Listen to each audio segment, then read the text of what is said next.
Hey guys, Seat the Geek here with another at home at the computer video. This is gonna be for Star Wars Unlimited. It's gonna go on that channel. We finally got some more information on how we're gonna be having tournaments in my local area for this game. I definitely wanted to point out / mention that a lot of the tournaments and the tournament scene, a lot of the stores have really gravitated towards trying to promote the game, which is a good thing. Because I don't think we had a tournament scene as quickly with One Piece or even Digimon when they first released not that long ago, a couple years ago for each game. And so we just obviously just had our release on Friday the 8th, and now all the stores are ready to have tournaments. I think it's a good thing for the long-term health of the game. Hopefully that the player base shows up and sticks with it. Set 2 and set 3 are obviously going to be the real milestones, or whether the game's going to catch on and become a thing, or if it's unfortunately fades out into obscurity, which hoping it doesn't. As I mentioned before, I did 3 pre-releases last week. 2 at the same store, 1 at a different store. So I ultimately ended up with just about a little over a box worth of packs. Random pre-release loose packs, which is enough for me to actually be able to build 2 decks out of. I did have to go through TCG Player to buy some random singles to fill out the remaining slots for each deck, which was still cheaper than trying to buy a box. For me, that's like the main point of doing the pre-release is getting the packs. You end up with a box if you do enough of the pre-releases. You don't have to actually buy a box. And you're probably spending a little bit less than just straight up buying a box when you factor in tax or travel, whatever else, shipping. So I actually got a big stack of envelopes here that I have to go through to sort through some of my cards that have already shown up because I bought them like last week as soon as the release opened on TCG Player. I bought all my singles that I wanted to get. Also happy to see that a lot of the prices are low for some of the stuff. Nothing seems to be ridiculously expensive except for like the super high end legendaries, like the Darth Vader unit. I think it's still holding steady at like 60 to 70 bucks. I think that's the most expensive card in the set right now, other than maybe like Showcase Boba Fett, which obviously you saw the video with mine that I sold already back during the pre-release time period of that week before the set officially launched. So that's also a good thing. Cheaper cars means more accessible cars and decks for everybody, which is a good thing. The boxes are selling, star decks are selling, even the deck boxes are selling at most of the stores. People are buying them out. All good things for the game, for a brand new game that's starting out. Hopefully that translates as well to the tournament scene, but we don't know just yet. It could just be, Star Wars popularity, Star Wars hype, but we'll see. That being said, this video I want to talk about the tournament scene. 3 of the local stores in my area are doing tournaments on Thursday. Unfortunately, that is a problem. You can realistically only go to one of them.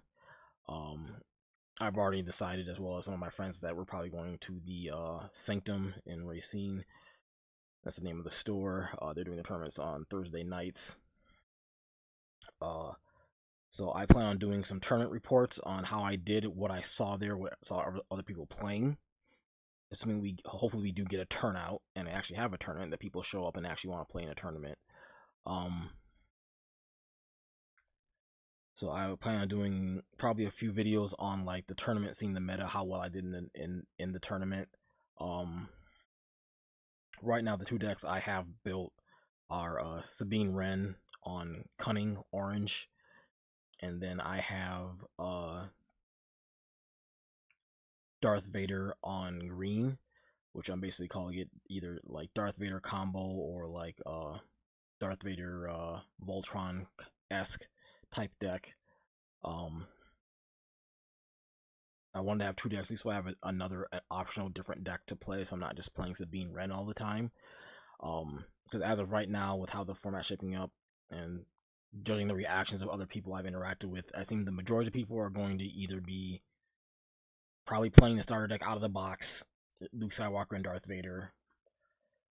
They're gonna try to play the meta, so a lot of people are gonna be playing Boba Fett. She's also popular, so that could also be a factor. And a lot of people are gonna be playing Sabine Wren because she's also just generically, she's a very good aggro rush character with, which aggro rush for TCGs and formats has always been a thing, especially in the US. People always gravitate towards aggro rush. It's the cheapest deck. It's the easiest to play. It can just do well if your opponent just is caught off guard. You can just win by just rushing them down. So those are the 4 decks I expect the majority of people are going to play. There are going to be people out there who are going to play their oddball favorites. I hear a lot about IG88. A lot of people are going to try to play him.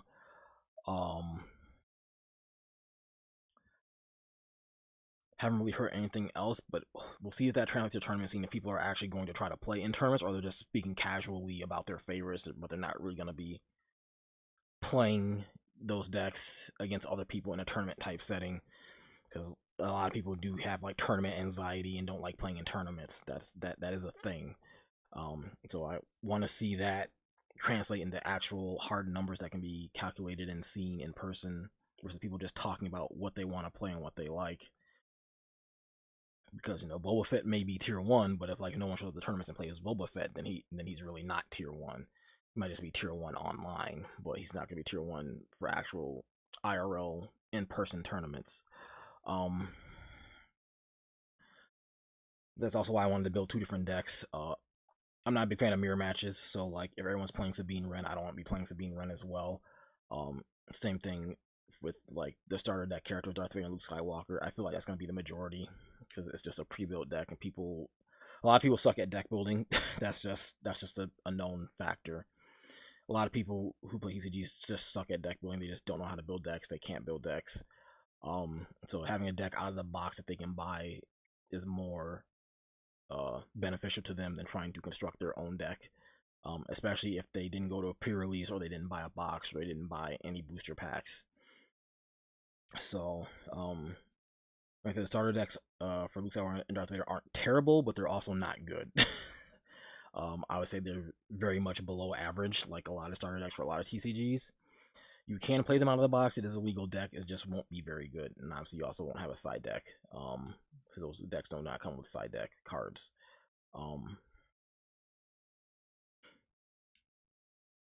But part of the reason I went with Sabine Wren on orange is because I am expecting Boba Fett, and that's a hard matchup. People are playing it like straight line meta Boba Fett.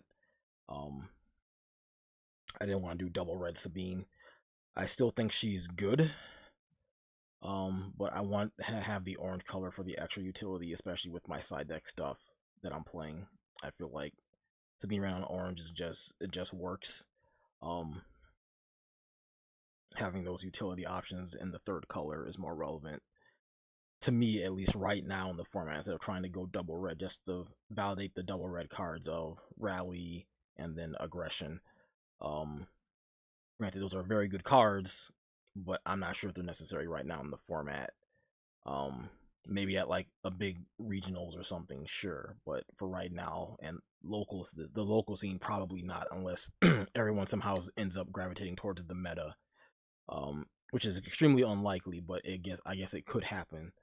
A lot of the meta characters are popular characters for this game, and they're very good if they're built correctly. So that being said, Thursday tournament is going to be at the Sanctum, which I'll do a report for the deck I decide to play ultimately when I go, what I play against, and all that other stuff. That'll be a tournament that's going to be at night, so it's going to be at like I believe 6:30ish. However, there's a couple others that are also doing tournaments on Saturdays, which is a good thing. So I plan on going to one on Saturday. I do work that day, so hopefully I can make it on time. I'm not sure. There's 2 tournaments on Saturday. Hopefully I can make it to both. One's at 12:30, and the other one's at 6:30. If I do, it's going to be an extremely busy day for me trying to go to both tournaments, but I want to get a feel for the tournament scene for this game, which is why I'm willing to go to all the tournaments, start out of the gate. to see what the tournament scene is like for this game at every store. I feel like that's important to try to gauge the player reaction to the game and see what the meta and format's going to develop as. The store I'm going to Saturday night is probably going to be the more competitive store, so I'm expecting to see more meta there if I go. As opposed to the other two stores I'm going to at Saturday morning and on Thursday night are probably going to be a little bit more casual stores. The stores do seem like they want to promote the other formats, not just their regular, I guess what they're calling it, the premier format. Standard format is basically what I'm calling it, the standard original format 1v1. A lot of them seem like they want to do drafts and Twin Suns. I think it's a little bit too early for Twin Suns, my personal opinion. But there are people who are probably going to get burnt out of the one-on-one single-player playstyle, especially if the meta develops very quickly and the format gets stale, especially before Set 2 comes out. People might just want to play Twin Suns just to get away from that. But Twin Suns has so many additional rules to it that I'm not sure people are actually going to like commit to playing it consistently like they would regular 1v1 format. That's why I almost wish they hadn't revealed Twin Suns right out of the gate. I wish they had held off on that until Set 2 or Set 3. But, you know, they did what they did, so that's going to be a thing. I'm going to be avoiding Twin Suns for now. I just don't think it's the time for Twin Suns just yet. I'd rather wait and have 1v1 established first before trying to move on to an ulterior format. That fractures the player base dramatically, and especially very quickly. It can fracture the player base. So it's not an entirely good idea to try to do multiple formats. Like, I think draft is fine, but not a whole nother format. Play the game where you have to build like almost a completely different deck. I think it's too soon for that right now. The ones that I'm going to, they're going to be alternating Saturday and Sunday tournaments, which, because Yu-Gi-Oh! Is no longer on Saturdays, it's on Friday nights now, which I'm probably not going to be doing as much Yu-Gi-Oh! Unfortunately anymore. I'm not quitting Yu-Gi-Oh! It's just that it's going to be a lot harder for me to do Yu-Gi-Oh! Moving forward. It may only be like a once-a-month thing for Yu-Gi-Oh! Moving forward until it goes back to Saturday or a different day. As I mentioned before, I'm not even doing Pokemon right now because Pokemon's kind of died on Saturdays as well at my local store, unfortunately, so I haven't been doing Pokemon Standard. There was actually a pre-release. There was a pre-release this past Saturday, which I'm going to one on Sunday for this week. So I'm looking forward to doing the pre-release for the new set, but there is still no word on tournaments as of yet. Hopefully tournaments do come back at some point, because I would like to play Pokemon again in a tournament setting. I know some other people have also felt the same because they're getting burnt out from Lorcana. So I think Lorcana sucked up a lot of the Pokemon players that were playing Standard, but now they're kind of like getting a little homesick for Pokemon and want to play Pokemon again because Lorcana is getting kind of dull and boring. So they want to kind of go back to that and have that ulterior game option. But a lot of the stores, it seems like they're downplaying Pokemon right now in favor of Lorcana as well. So that kind of hurts everyone equally. But I'm hoping things change in the future because we are getting Lorcana tournaments, which is going to be a thing. So it could be another very busy week for me if I'm doing 3 different tournaments this week and then a pre-release on Sunday to cap it all off. So it's going to be pretty busy for me, especially if I do all 3 tournaments, which I'm thinking that I might. If I'm not too tired by Saturday, by Saturday afternoon, I'm probably going to go to the 3rd. Also, all the stores are giving out the OP packs, which is also a good thing. So that organized play structure is already there that Lorcana didn't have, so people will get their organized play packs and cards, which is a good thing. That's what I want to see. That's what I like to see out of these new TCGs that are coming out, is that, you know, out of the gate, day one tournament play structure, organized play support. I believe that's it. I don't want to make this a super long video, but I just wanted to go over what I'm going to be doing this week as far as tournaments go. So I know there was talk that a lot of stores were going to be doing tournaments the first week, but it seems like they are.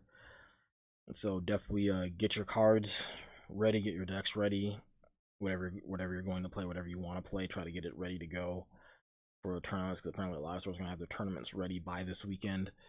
The store I'm going to is already having their tournaments on Thursday, not even a week since the set is officially launched, so it's good to see. And like I said, I'll be doing tournament reports for each tournament I go to try to parse together and get a feel for what I think the local format or meta might end up being moving forward based on what I see everybody playing. So yeah, I'll do videos for that as well. So those will be coming out in the future when I actually get a chance to do them. So that's it. Comment, like, and subscribe. I appreciate all the support during this very tumultuous time period with all these TCGs going on. And I'll see you in the next video.